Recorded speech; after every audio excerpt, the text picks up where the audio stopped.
to the 10-Minute Car Sales Talk Podcast, where it's all about life in the car business. Telling you like it is, here's the man with the plan, Terry Cameron.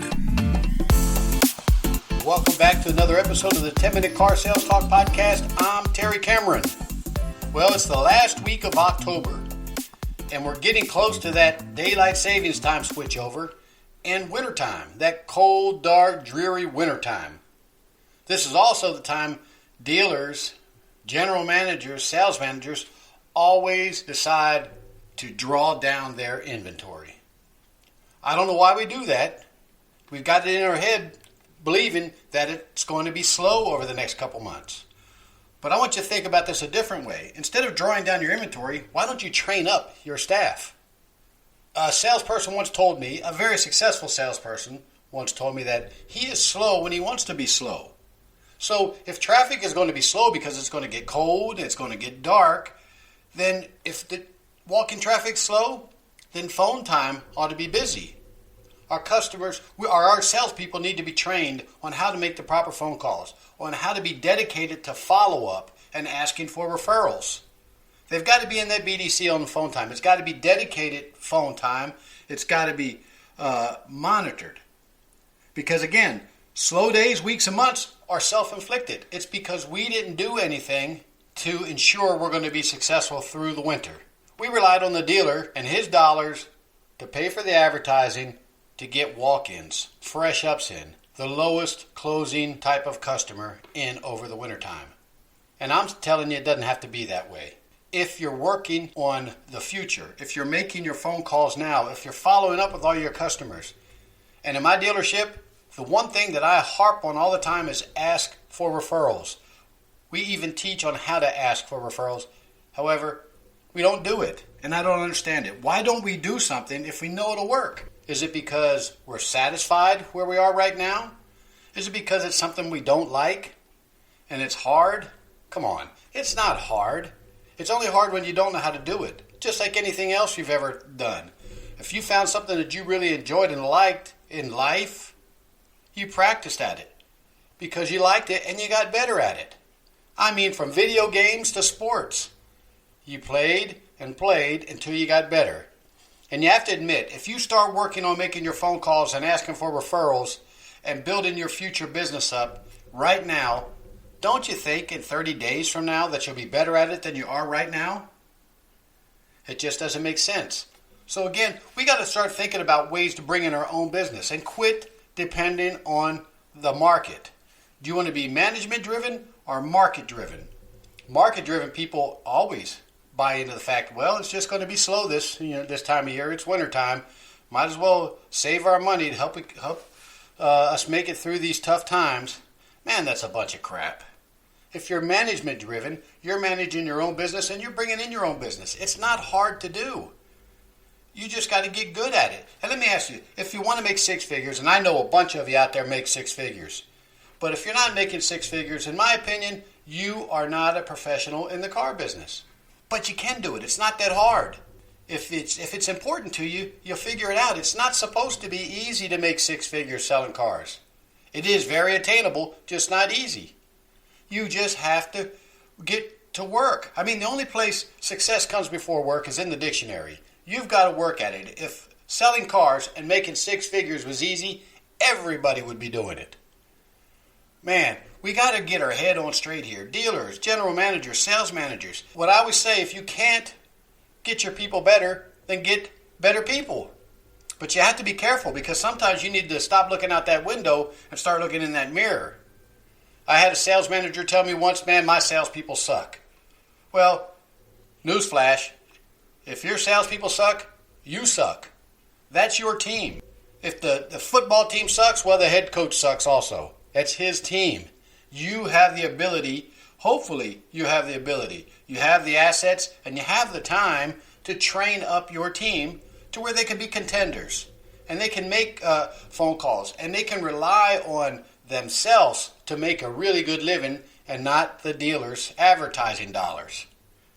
There's just too many things we can do right now. And if we start right now, the end of October, and we really focus day in and day out on asking for referrals the right way, following up with all of our customers, prospecting every single day. You have to admit it's impossible not for good things not to happen. I mean, it's just it'll snowball. And if we do this right, managers, salespeople, if we do this right and we go through the winter, guess what? It carries over into the spring, the summer, and now we are professionals, and we're leading a team of professionals. And we're also making the big bucks. So let's quit complaining and trying to get ready for the slow months when we can actually do just the opposite and make those months very productive.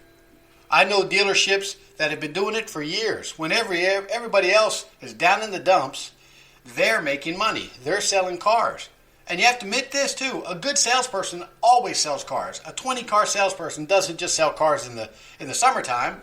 They sell 20 cars every single month. And why is that? It's impossible to do it unless you have a staff of 5 or 6 and you're getting 400 or 500 ups a month. But if you're a normal dealership, it's impossible to sell 20 cars plus every single month, but just come into work to wait. Get on the phones. These people are professionals. They're on the phones. They're calling their customers. They're checking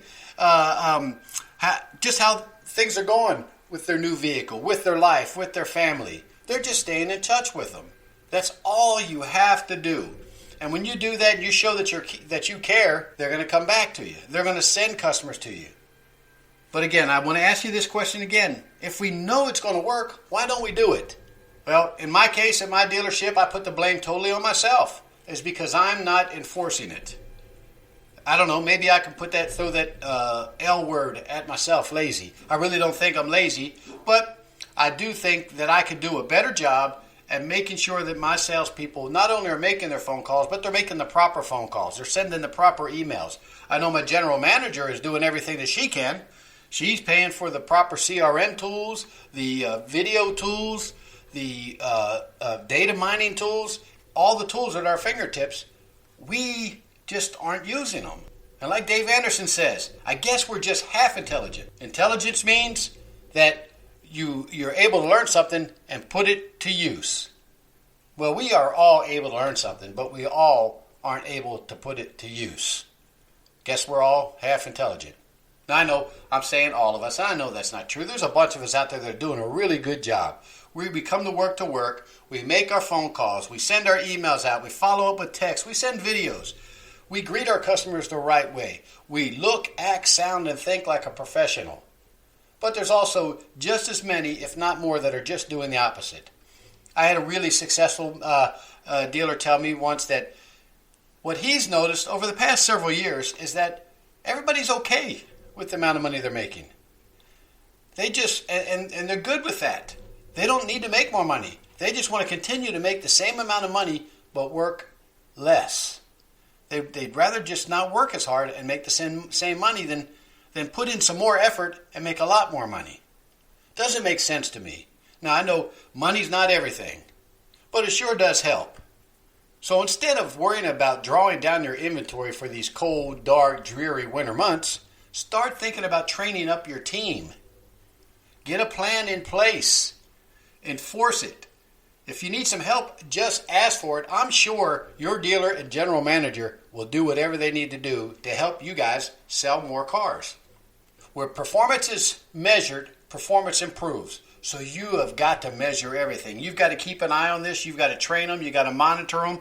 You've got to ask them questions. You've got to confirm appointments. You've got to make the phone calls. You've got to show them how it's done and how successful they can be doing it. Get them in the service drive. It doesn't slow down in the service drive. Cars still break down. They still need oil filter changes when it gets cold and dark. Well, we have plenty of customers out there that don't want to pay that extra $500-$600 bill to get their car fixed. They'd rather just drive a new one home. We just don't have anybody out there asking them to just leave that one here and take a new one home. Come on, guys. The sky's the limit here. We talk about it all the time. There's so much money to be made. Quit buying into the fact that it's going to be slow this month or it's going to be slow for the winter.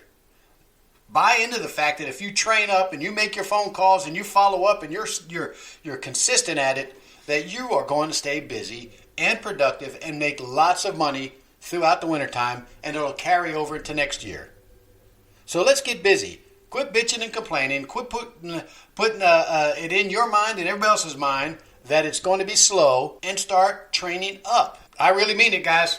The sky's the limit. You have to go to work, and you have to enforce it if you're a manager.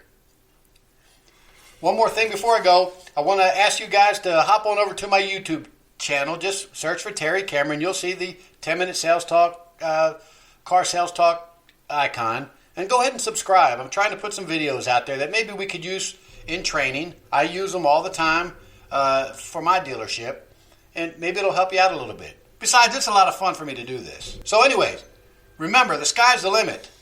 I'll see you next week. Thanks for listening to this week's podcast. Please rate it on iTunes and visit the 10minutesalestalk.com website to send an email. We appreciate your valuable feedback, and don't forget to share the show with a friend.